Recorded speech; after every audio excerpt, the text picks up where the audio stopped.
नमस्ते दोस्तों। फार्माकोग्नोसी यानी भेषज विज्ञान की इस मास्टर क्लास में आपका बहुत बहुत स्वागत है। एक फार्मासिस्ट होने के नाते मैं आज आपको कुछ ऐसा बताने वाला हूं जो आपकी परीक्षा के लिए बिल्कुल गेम चेंजर साबित होगा। आज हम कब्ज मिटाने वाली प्राकृतिक दवाओं, जिन्हें हम रेचक या लैक्सेटिव्स कहते हैं, उनके विज्ञान को गहराई से समझेंगे। और हाँ, इन्हें हमेशा के लिए याद रखने की कुछ ऐसी मजेदार ट्रिक्स सीखेंगे कि आप चाहकर भी इन्हें भूल नहीं पाएंगे। तो चलिए बिना किसी देरी के शुरू करते हैं। आज के इस सेशन में हम इन 6 मुख्य पड़ावों से गुजरेंगे। सबसे पहले एक छोटा सा परिचय, फिर उत्तेजक औषधियाँ, उसके बाद स्नेहक और बल्क फॉर्मिंग औषधियाँ, उनका तीव्र और जीर्ण उपयोग, फिर हमारा ज़बरदस्त मास्टर रिवीजन टेबल और आखिर में परीक्षा में बार बार पूछे जाने वाले कुछ ज़रूरी बहुविकल्पीय प्रश्न। अपना पूरा ध्यान यहीं रखिएगा। तो चलिए सबसे पहले बात करते हैं सेक्शन 1 की, यानी रेचक औषधियों का परिचय। आखिर ये रेचक या लैक्सेटिव्स होते क्या हैं? आसान भाषा में कहूं तो ये वे प्राकृतिक औषधियां हैं जो हमारी आंतों की सुस्त पड़ी गति को तेज करती हैं और कब्ज से तुरंत राहत दिलाती हैं। सबसे कमाल की बात तो ये है कि ये दवाएं हमें सीधे पेड़ पौधों से मिलती हैं, बिना किसी भारी केमिकल प्रोसेसिंग के। समझ लीजिए, ये हमारे पाचन तंत्र को एकदम फिट रखने का प्रकृति का अपना तरीका है। अब बढ़ते हैं सेक्शन 2 की तरफ, उत्तेजक औषधियाँ। ये मेरा पसंदीदा हिस्सा है क्योंकि यहाँ हम एलो और सेना की बात करेंगे। अब जरा इमेजिन कीजिए कि ये दवाएं शरीर के अंदर जाकर जादू कैसे करती हैं। आप इन्हें बिल्कुल एक अलार्म क्लॉक की तरह समझ लीजिए। होता क्या है कि जब एंथ्राक्विनोन ग्लाइकोसाइड्स आपकी बड़ी आंत में पहुंचते हैं तो वे सोती हुई और सुस्त आंतों को इरिटेट करके एकदम से जगा देते हैं। इसके बाद आंतों की सिकुड़न तेज हो जाती है और पूरा सिस्टम फटाफट साफ हो जाता है ना? एकदम सीधा और अचूक तरीका। एलो के बारे में परीक्षा के लिए सबसे बड़ा कीवर्ड है एलोइन। इसे बिल्कुल रट लीजिए। जैविक रूप से ये एलो बार्बाडेंसिस के सूखे पत्तों का रस है जो लिलियेसी परिवार से आता है। और अगर बात करें लैब एग्जाम की, तो इसे पहचानने का सीधा तरीका है इसका गहरा भूरा काला रंग और वो बेहद कड़वा स्वाद जो एक बार चख लिया तो आप कभी नहीं भूलेंगे। चलिए अब बात करते हैं सेना की। ये कैसिया अंगुस्टिफोलिया के पत्तों और फलियों से मिलता है और ये फैबेसी परिवार का सदस्य है। एग्जामिनर्स का सबसे फेवरेट सवाल इसी में छुपा है, इसका मुख्य घटक जो कि सेनोसाइड्स हैं। आपको बता दूं, जब किसी बड़ी सर्जरी से पहले आंतों को पूरी तरह खाली करना होता है ना, तो डॉक्टर्स इसी पावरफुल दवा का इस्तेमाल करते हैं। पता है, लैब एग्जाम्स में बच्चे अक्सर इन दोनों औषधियों को पहचानने में गच्चा खा जाते हैं। देखिए, अंतर बहुत साफ है।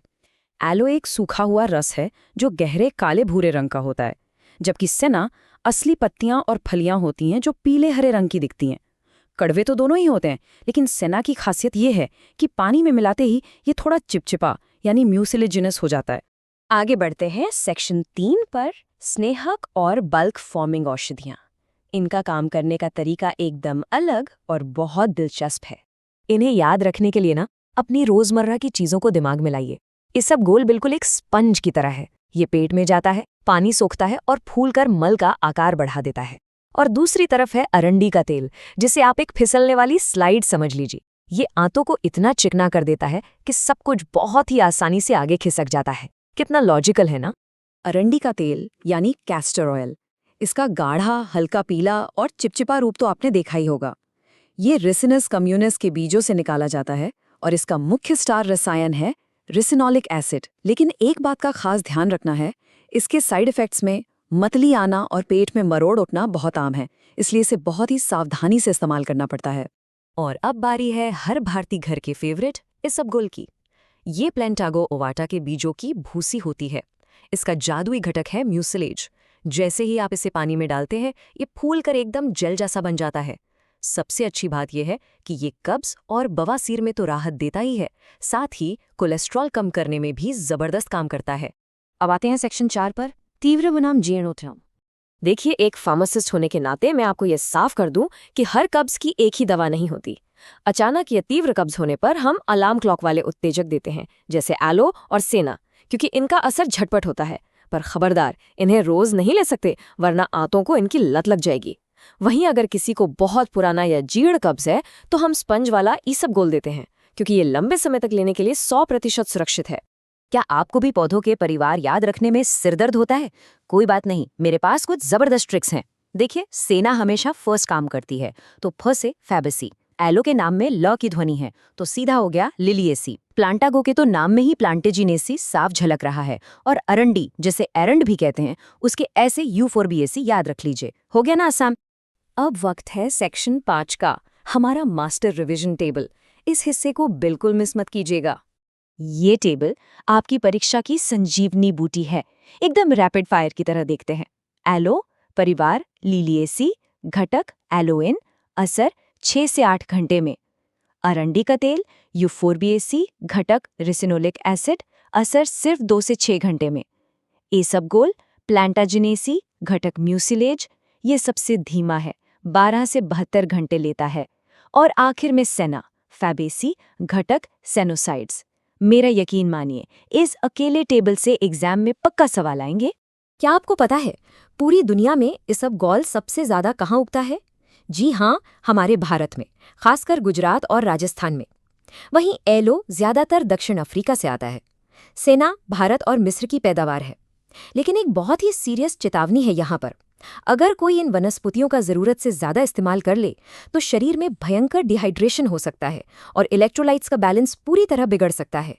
चलिए अब आते हैं हमारे आखिरी और सबसे मजेदार हिस्से पर, सेक्शन 6, परीक्षा के बहुविकल्पीय प्रश्न। तैयार हैं आप? पहला सवाल आपकी स्क्रीन पर है। एलो में मुख्य रूप से क्या पाया जाता है? थोड़ा दिमाग पर जोर डालिए। अगर आपका जवाब विकल्प ग है तो आप बिल्कुल सही हैं। एंथ्राक्विनोन ग्लाइकोसाइड्स ही वो रसायन है जो हमारी आंतों के लिए अलार्म क्लॉक का काम करता है। बढ़ते हैं दूसरे सवाल की ओर। अरंडी का तेल पौधे के किस भाग से निकाला जाता है? याद कीजिए मैंने क्या बताया था। बिल्कुल सही। इसका सही जवाब है ख, यानी बीज। अरंडी के बीजों को पेड़ कर ही वो गाढ़ा पीला तेल निकाला जाता है। तीसरा सवाल आ गया है। इसबगोल किस प्रकार का रेचक है? वो स्पंज वाला उदाहरण याद है ना आपको? एकदम सही पकड़े हैं। इसका जवाब है ख, यानी बल्क रेचक। ये पानी सोखता है और मल का आकार बढ़ाकर अपना काम करता है। और ये रहा हमारा आखिरी सवाल। सेना का सक्रिय रसायन कौन सा है? ये तो बहुत ही आसान है, इसके नाम में ही इसका जवाब छुपा है। जी हाँ, ख, सेनोसाइड्स। मुझे पूरी उम्मीद है कि आपने चारों सवालों के एकदम सही जवाब दिए होंगे।